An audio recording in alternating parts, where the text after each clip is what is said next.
এই হচ্ছে পার্কিং। এই হোটেলটা এই কারণেই করা।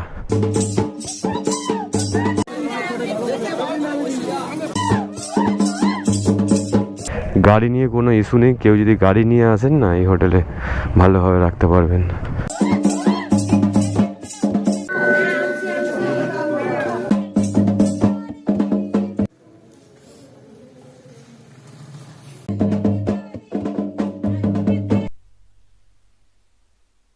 পেয়ে গেছি আমি বন্দুক। এটা বেগুনি না বন্দুক?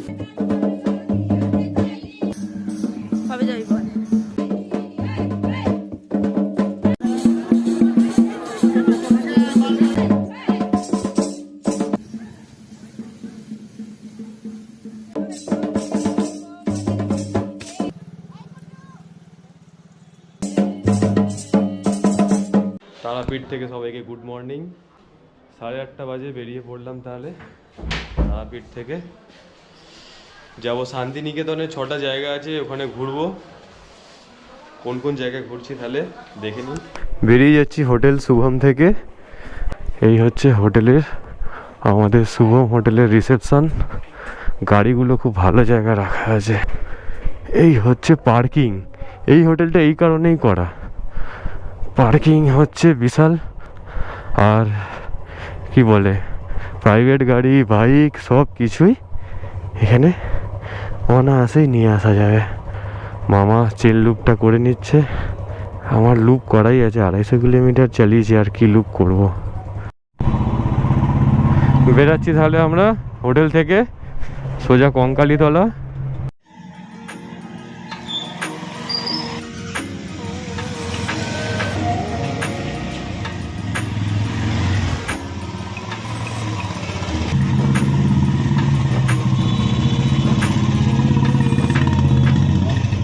হোটেলের আমাদের বেশি ভাড়া নেয়নি, কারণ এই যে হোটেলে আমরা ছিলাম ওখানে হোটেলে ফিক্সড রেট আছে। যে কোনো সিজনেই আসবেন রেট কিন্তু ফিক্সড পাবেন।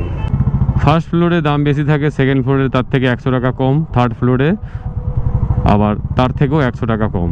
এইভাবেই হয়। আমরা যে রুমটায় ছিলাম ওইটা 1750 টাকা ভাড়া নিয়েছিল। 4 জন 5 জন মানে 6 জনের রুম। অ্যাকচুয়ালি 6 জনও থাকতে পারেন, এসি আছে, গিজারও আছে। একই রুম যদি থার্ড ফ্লোরে নেন তাহলে 950 টাকা ভাড়া। সকালবেলা কিন্তু একটা আলাদাই আমেজ থাকে, যাই বলুন। দারুণ লাগছে, দারুণ দারুণ অসাধারণ। আমাদের মেন উদ্দেশ্য ছিল তারাপীঠে পুজো দেওয়ার আর বোলপুরটা ঘুরে দেখার। বোলপুর মানে শান্তিনিকেতনটা ঘুরে দেখার। শান্তিনিকেতনে অনেকগুলো স্পট আছে যেগুলো খুবই ভালো, জনপ্রিয়। তারাপীঠের সাইড সিনগুলো এর আগে করেছিলাম। তারাপীঠেও আপনারা সাইড সিন করতে পারেন। 700 টাকা অটো ফুল বুকিং নেবে।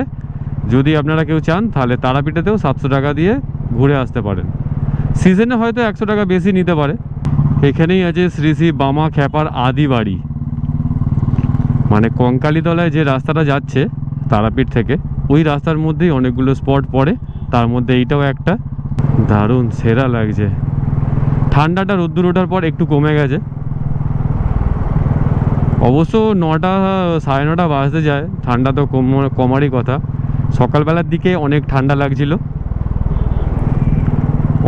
অনেকে ঠান্ডা লাগছিল, কারণ রাত্রিবেলা টেম্পারেচার ওই 11-12 মতন দেখাচ্ছিল। ভোরের দিকে তো দেখলাম 13। তবে তারাপীঠ থেকে কঙ্কালীতলার দূরত্ব হচ্ছে 60 কিলোমিটার।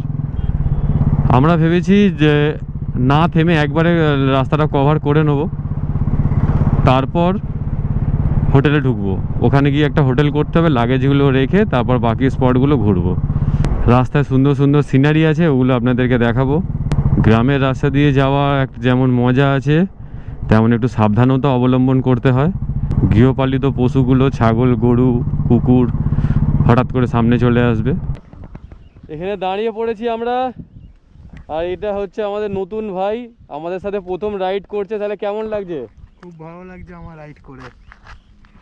হাই রোড দিয়ে চালিয়ে কেমন লাগলো ঠান্ডাতে? ঠান্ডাতে একটু প্রথমে কষ্ট হচ্ছিল, তারপর আবার ঠিক অ্যাডজাস্ট হয়ে গেল।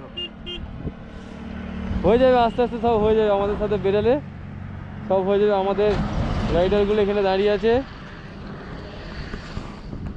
কেমন লাগছে জ্যাকেটটা?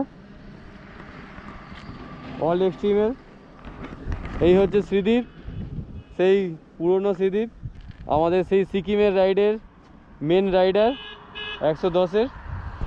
আমাদের মামা ফুল রাইডিং গিয়ারে আছে। তাহলে রাইডিং গিয়ার পরে কেমন লাগছে? দারুণ দারুণ এক্সপিরিয়েন্স। প্রথমবার করছি তো খুব মানে একটু আনকমফর্টেবল লাগছে, কিন্তু ঠিক আছে, কিছুক্ষণ পড়লে আবার ঠিক আছে। তার মানে রাইডিং গিয়ার পরে আমরা একটা জিনিস বুঝতে পারছি, নিজেকে একটু বেশি সিকিউর ফিল করছি।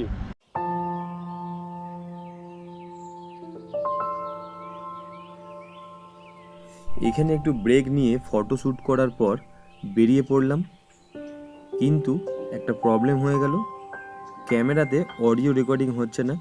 সেটা পরে রাত্রিবেলা চেক করার টাইমে বুঝতে পারলাম যে মাইকটা কিছু একটা প্রবলেম হয়ে গেছে, তাই আলাদা করে ভয়েস ওভার করতে হচ্ছে আমাকে, একটু মানিয়ে নেবেন।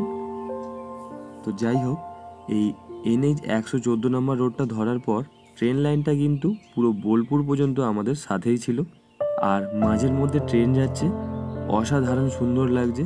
তবে একটা কথা বলবো, এই তারাপীঠ থেকে বোলপুর যাওয়ার রাস্তাটা কিন্তু স্নেক বিউটি এতই সুন্দর যে ক্যামেরা বন্ধ করার ইচ্ছাই করছে না। এরপর আমরা চলে এলাম ময়ূরাক্ষী নদীতে। এই ময়ূরাক্ষী নদীতে কিন্তু ব্রিজ নেই, এটা একটা আলাদাই এক্সপিরিয়েন্স।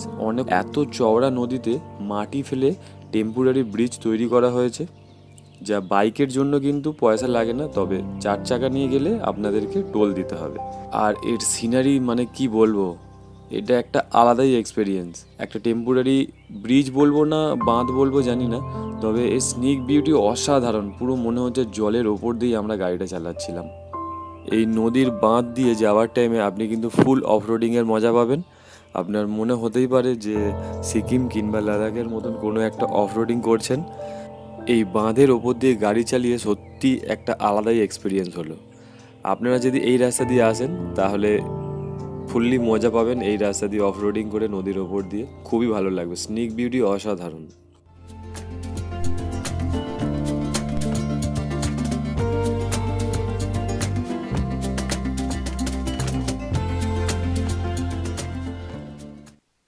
দশটা 50 এই রেস্টুরেন্টে সবাই মিলে বসে গেছি একসাথে খেতে, মুড়ি আর ঘুগনি খেয়ে দিয়ে আবার বেরিয়ে যাব আমরা। আর 17 কিলোমিটার বাকি আছে কঙ্কালীতলা, আধা ঘন্টা মতো টাইম লাগবে। পেয়ে গেছি আমি বন্দুক। এটা বেগুনি না বন্দুক? হ্যাঁ, সবাইকে গুলি করে দেবো। ও আচ্ছা, এখানে আবার 3টে বাম্পার আছে। বেগুনি ভালো ডিজাইন বানিয়েছে।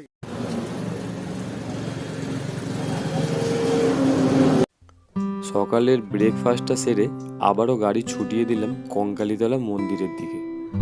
রাস্তায় কত গ্রাম, নদী, নালা, ব্রিজ পেরিয়ে পৌঁছে গেলাম কঙ্কালীতলা মন্দিরের দিকে। এই প্রসাদের দোকানের পেছন দিকেই আছে বিশাল পার্কিং, যা 4 চাকা বাস কিংবা বাইক অনায়াসে পার্ক করা যাবে।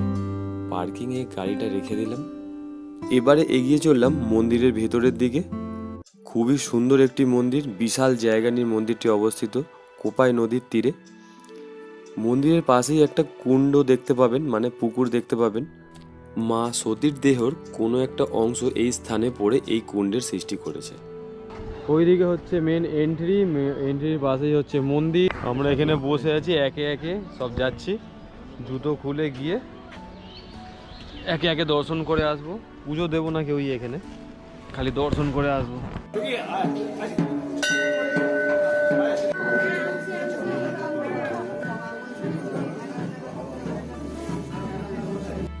মন্দিরের দর্শন শেষ করে বেরিয়ে পড়লাম আবার বোলপুরের দিকে। রাস্তায় টাটকা খেজুর গুড় বিক্রি হচ্ছে দেখে লোভ আর সামলাতে পারলাম না, সবাই মিলে খেজুর গুড় কিনে নিলাম। এরপর গাড়ি ছুটিয়ে দিলাম শান্তিনিকেতনের দিকে। বোলপুর স্টেশনের ক্রসিংয়ের জ্যাম কাটিয়ে চলে এলাম শান্তিনিকেতন। শান্তিনিকেতনে আমরা অনেকগুলো হোটেল দেখে এসেছিলাম, যেগুলোতে রুম একটাও অ্যাভেলেবেল নেই। শেষমেশ লজ মালঞ্চতে আমাদের ঠাঁই হলো। খুবই সুন্দর একটি হোটেল, পরিষ্কার পরিচ্ছন্ন। 1000 টাকা বলছিল, তো আমরা কথাবার্তা বলে 800 টাকায় ফাইনাল করলাম। হোটেলের সামনে অনেকটা স্পেস আছে যেখানে গাড়িগুলো পার্কিং করা যাবে, আর রাতের বেলায় হোটেলের ভেতরে কিন্তু গাড়িগুলো পার্ক করে দিয়েছিলাম আমরা। দুপুরের খাওয়া দাওয়াটা সেরে সোজা চলে গেলাম আমরা খোয়াই নদীর তীরে অবস্থিত সোনাঝুরি হাটে। সোনাঝুরি হাটটা পার করেই ডান দিকে আছে বিশাল পার্কিং, যা বাইক ও 4 চাকার জন্য। বাইকটা পার্কিং করেই আমরা চলে গেলাম সোনাঝুরি হাটে। শান্তিনিকেতনের সবথেকে বড় আকর্ষণ বলতে পারেন এই সোনাঝুরি হাট। তবে এখানে হাটে ঘুরতে ঘুরতে যেটা দেখলাম, এখানে যে সমস্ত ড্রেসগুলো আছে, ডিজাইনগুলো আছে, এগুলো কিন্তু আপনি বাইরে কোথাও পাবেন না, শুধুমাত্র এই সোনাঝুরি হাটেতেই পাবেন। শাড়ি বলুন, পাঞ্জাবি বলুন, যে সমস্ত ডিজাইন এখানে দেখতে পাচ্ছেন সেটা কিন্তু আমি কলকাতা বা অন্য কোনো জায়গায় দেখিনি। আর দাম কিন্তু খুব বেশি নয়, সস্তাই। কত করে গো কাকা গেঞ্জিগুলো? রেডটা ব্ল্যাকটা কি একই সাইজ?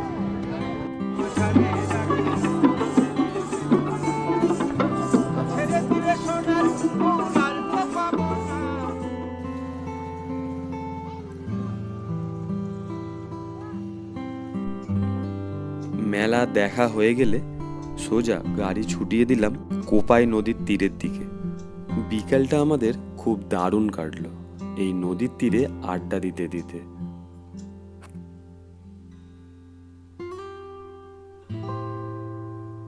শান্তিনিকেতন থেকে সবাইকে গুড মর্নিং। ঠান্ডা প্রচুর আছে এইখানে। কালকে রাত্রিবেলা তো সব কিছু দেখা হয়নি, লেট হয়ে গেছিলো বলে। তবে আজকে রাজবাড়ি আর শিল্পগ্রাম এগুলো দেখে তবেই বাড়ি যাব আমরা। সবার স্নান করা হয়ে গেছে, সবাই রেডি হয়ে গেছি, খালি ব্যাগপত্রটা একটু গুছিয়ে বেরিয়ে পড়ব। হোটেলের রুমগুলো তো আপনাদেরকে দেখিয়েছি, এবারে হোটেলের একটু ব্যালকনিটা দেখিয়ে দিই। ব্যালকনি থেকে পুরো একদম রাস্তার ধারেই আছে হোটেলটা। আজকে তাহলে বাড়ি যাবার পালা। চেষ্টা করছি 12টার আগে আমরা বাড়ির দিকে রওনা হয়ে যাব। এই হোটেলের সামনে আমাদের গাড়িগুলো সবার রাখা আছে। গাড়ি নিয়ে কোনো ইস্যু নেই, কেউ যদি গাড়ি নিয়ে আসেন না এই হোটেলে ভালোভাবে রাখতে পারবেন। লজ মালঞ্চ। চলে এলাম সকালবেলায় ক্যাম্পাসের রাস্তায়। বিশ্বভারতী, বিশাল জায়গা। লাল বাঁধ ডান দিকে।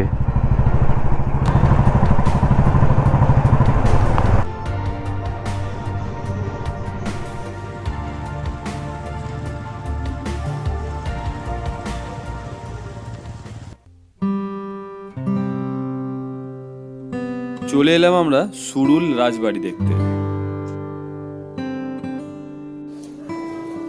10 টাকা করে টিকিট। রাজবাড়ি হচ্ছে এটা এন্ট্রি।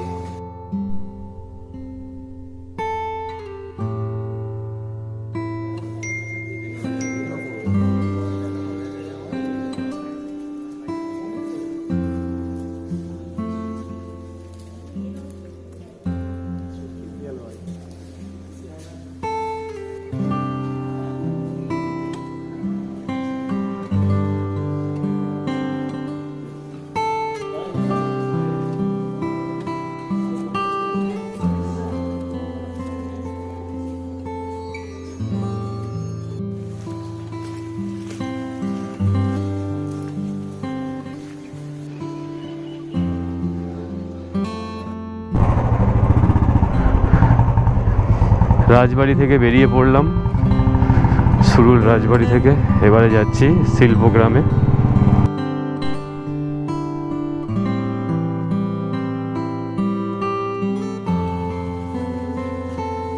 30 টাকা টিকিট। এটা হচ্ছে এন্ট্রি পয়েন্ট।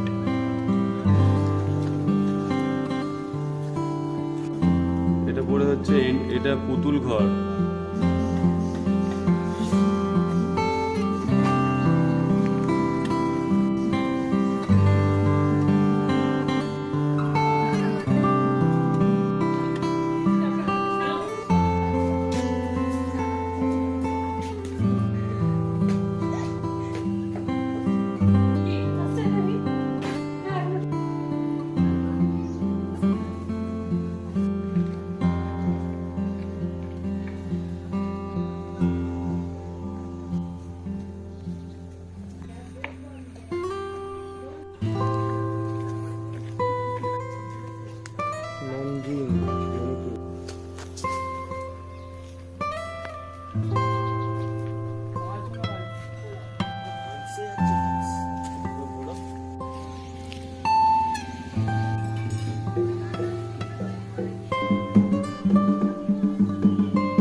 বিরসা মুন্ডা এই দুজনের নাম জানি, এদের নাম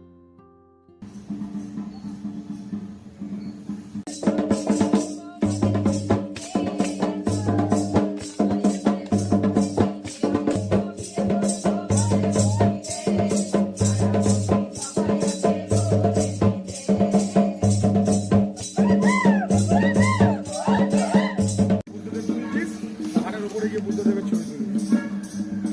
কবে যাবি বল? বলবি না 2026? দেখা হয়ে গেল শিল্পগ্রাম, অসাধারণ সুন্দর। সব কটা স্টেটের যে কালচার আছে সেই অনুযায়ী সাজানো আছে। রুম ছেড়ে দিলাম, বেরিয়ে পড়ছি এবার বাড়ির জন্য। দেখি কখন পৌঁছাই, তার আগে ব্রেকফাস্ট করতে হবে, রাস্তায় লাঞ্চ করতে হবে। চলো। জয় মা তারা বলে বেরিয়ে পড়লাম বোলপুর থেকে। আসছি দাদা? হ্যাঁ নিশ্চয়ই আসবো, চলো। কালকে রাত্রিবেলা যে বট গাছটা ছিল, লাইট দিয়ে সাজিয়েছিল বট গাছটা, ওইটা এইখানেই আছে ডান দিকে। দেখি দিনের বেলা অত ভালো লাগে কি। এটা হচ্ছে ক্যাম্পাসের বাইরের মার্কেটটা। জায়গাটা কিন্তু দারুণ জায়গা।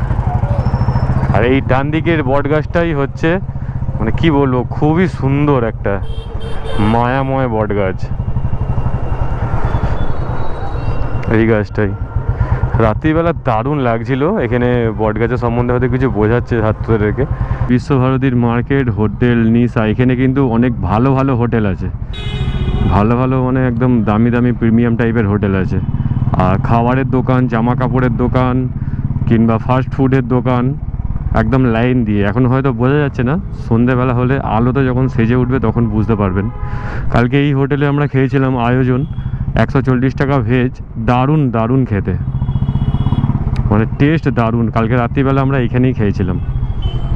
এটা হচ্ছে প্রভাত সরণি, আমরা ডান দিকে ঢুকবো। এখান থেকে সোজা বাকি আছে পাক্কা 50 কিলোমিটার, 1 ঘন্টা 19 মিনিট দেখাচ্ছে। 108 শিব মন্দির।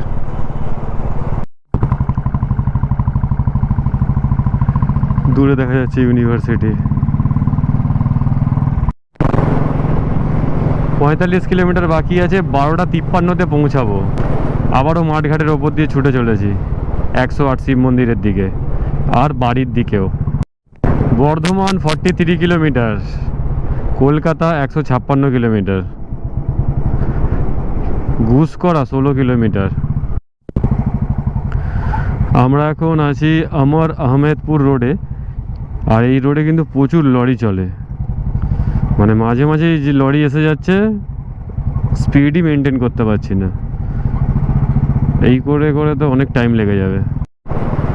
মানে বোলপুর শান্তিনিকেতন মানে অ্যাকচুয়ালি বীরভূম জেলা পুরো মানে কি বল ছবির মতো। ওই জন্যই রবীন্দ্রনাথ ঠাকুর এত কিছু লিখতে পেরেছে। মানে কবিদের দেশ বীরভূম, সত্যি পুরো ছবির মতো ছবি। এখানে এক একটা গ্রামের সব বোর্ড লাগানো আছে, একটা গলি গ্রাম, একটা দেব গ্রাম, আরও কত সুন্দর সুন্দর নাম আছে গ্রামের। 1-2 কিলোমিটার ছাড়া ছাড়াই একটা করে গ্রাম আসছে, আর পুরো ছবির মতো সুন্দর গ্রামগুলো। কলকাতা 135 কিলোমিটার, দুর্গাপুর 90 কিলোমিটার, আর হচ্ছে বর্ধমান 31 কিলোমিটার। গুগল ম্যাপে দেখাচ্ছে 25 কিলোমিটার, 108 শিব মন্দির। এই গ্রামটার নাম হচ্ছে ওর গ্রাম। ওর মানে কার? নামগুলো কিন্তু খুব ভালো ভালো আছে গ্রামের। ওর গ্রাম, কার গ্রামটার লেখা নেই, কিন্তু লেখা আছে ওর গ্রাম। জায়গায় জায়গাতেই মাঝে মাঝেই দেখতে পাচ্ছি তাল গাছ একটা করে মাঝখানে জমির মধ্যে লাগানো আছে। এটা দেখেই মনে পড়ে যাচ্ছে যে তাল গাছ এক পায়ে দাঁড়িয়ে, সব গাছ ছাড়িয়ে উঁকি মারে আকাশে। এইগুলো দেখেই মনে হয় কবিতাটা লেখা হয়েছে। নাম হচ্ছে নতুন গ্রাম, অথচ মাটির বাড়ি আছে, সুন্দর লাগছে, মানে কোনোদিনই পুরনো হবে না গ্রামটা। এই জায়গাটা পুরো হিল স্টেশনের মতন লাগছে সিরিয়াসলি। নিচু জায়গা, আমরা পাহাড়, রাস্তাটা উঁচু। বাপরে বাপ, কত খড় নিয়ে যাচ্ছে। দাঁড়িয়ে আছি রেল ক্রসিংয়ে, 3.5 কিলোমিটার বাকি আছে 108 মন্দিরে পৌঁছাতে। তালিত রেলওয়ে ক্রসিং পার করে গেলাম, চলে এলাম 108 শিব মন্দিরে। শিব মন্দিরগুলো রং হচ্ছে, এখন পেছন দিকটায় আছি। ঠিক টাইমেই পৌঁছে গেছি, 12:50।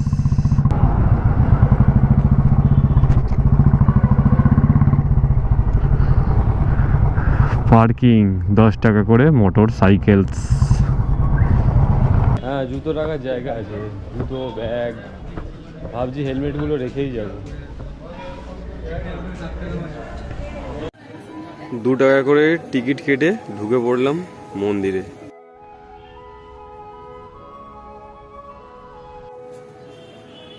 মন্দিরগুলো সব রং হচ্ছে।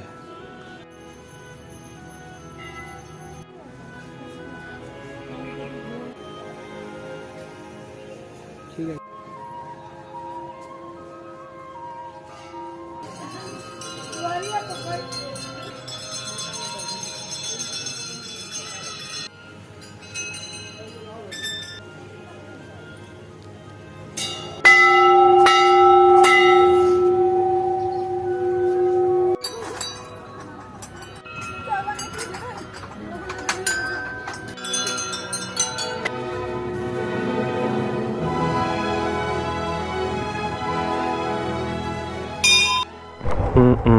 হর হর মহাদেব বলে বেরিয়ে পড়লাম বাড়ির দিকে।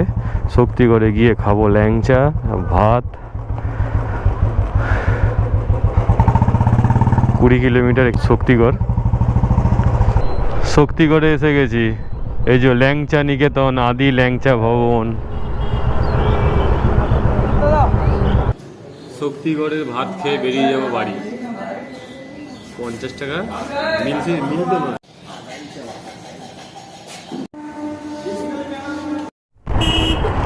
3:33 বাজে শক্তিগড় থেকে খেয়ে দিয়ে বেরালাম। 84 কিলোমিটার গাড়ি চালাতে হবে পুরো আমাদের বাড়ি অবধি।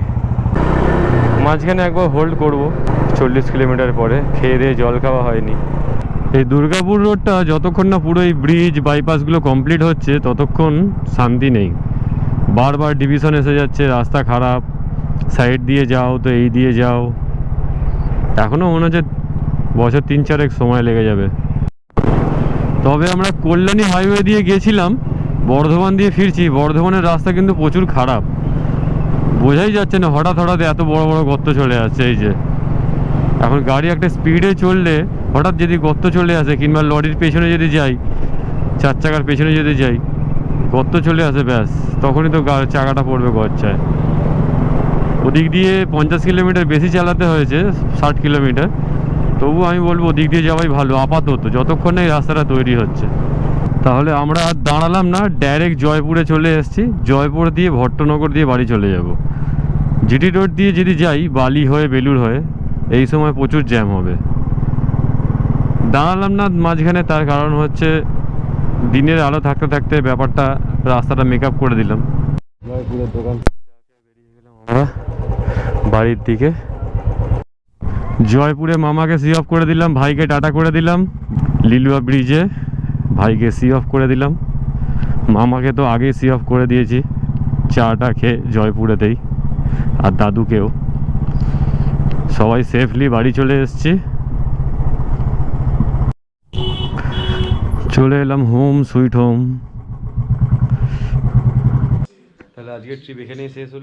ভিডিওটা কেমন লাগলো অবশ্যই কিন্তু জানাবেন, আর ভালো লাগলে লাইক, শেয়ার আর সাবস্ক্রাইব করতে ভুলবেন না।